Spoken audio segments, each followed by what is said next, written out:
Woe to the obstinate children, declares the Lord, to those who carry out plans that are not mine, forming an alliance, but not by my spirit, heaping sin upon sin.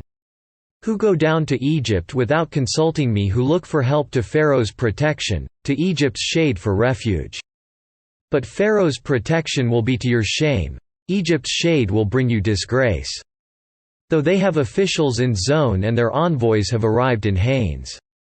Everyone will be put to shame because of a people useless to them, who bring neither help nor advantage, but only shame and disgrace. An oracle concerning the animals of the Negev through a land of hardship and distress, of lions and lionesses, of adders and darting snakes. The envoys carry their riches on donkeys' backs. Their treasures on the humps of camels, to that unprofitable nation.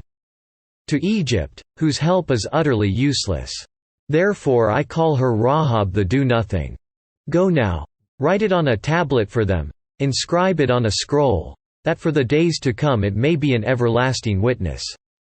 These are rebellious people, deceitful children, children unwilling to listen to the Lord's instruction. They say to the seers, see no more visions, and to the prophets, give us no more visions of what is right. Tell us pleasant things, prophesy illusions. Leave this way, get off this path, and stop confronting us with the Holy One of Israel. Therefore, this is what the Holy One of Israel says. Because you have rejected this message, relied on oppression and depended on deceit. This sin will become for you like a high wall, cracked and bulging, that collapses suddenly in an instant. It will break in pieces like pottery, shattered so mercilessly that among its pieces not a fragment will be found for taking coals from a hearth or scooping water out of a cistern. This is what the Sovereign Lord, the Holy One of Israel, says, in repentance and rest is your salvation, in quietness and trust is your strength, but you would have none of it. You said, no, we will flee on horses.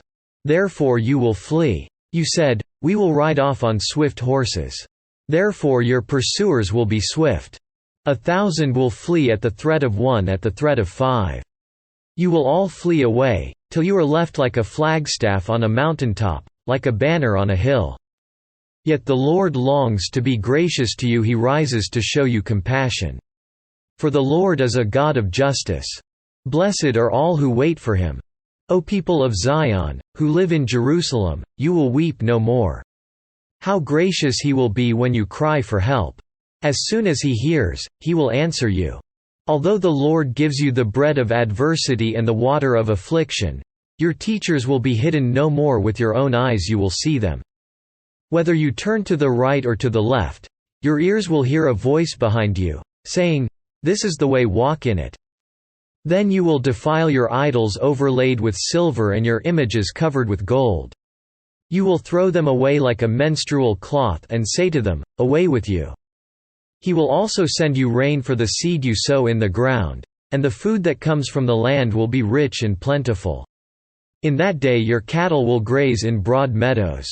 The oxen and donkeys that work the soil will eat fodder and mash, spread out with fork and shovel. In the day of great slaughter, when the towers fall, streams of water will flow on every high mountain and every lofty hill. The moon will shine like the sun, and the sunlight will be 7 times brighter. Like the light of 7 full days, when the Lord binds up the bruises of his people and heals the wounds he inflicted.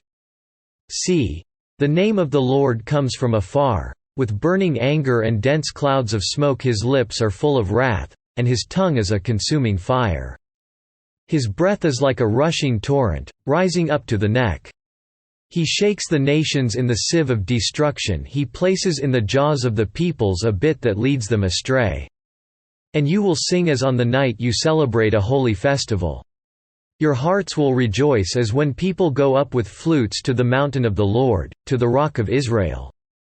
The Lord will cause men to hear his majestic voice and will make them see his arm. Coming down with raging anger and consuming fire, with cloudburst, thunderstorm and hail. The voice of the Lord will shatter Assyria with his scepter, he will strike them down. Every stroke the Lord lays on them with his punishing rod will be to the music of tambourines and harps, as he fights them in battle with the blows of his arm. Topheth has long been prepared, it has been made ready for the king. Its fire pit has been made deep and wide, with an abundance of fire and wood. The breath of the Lord, like a stream of burning sulfur, sets it ablaze.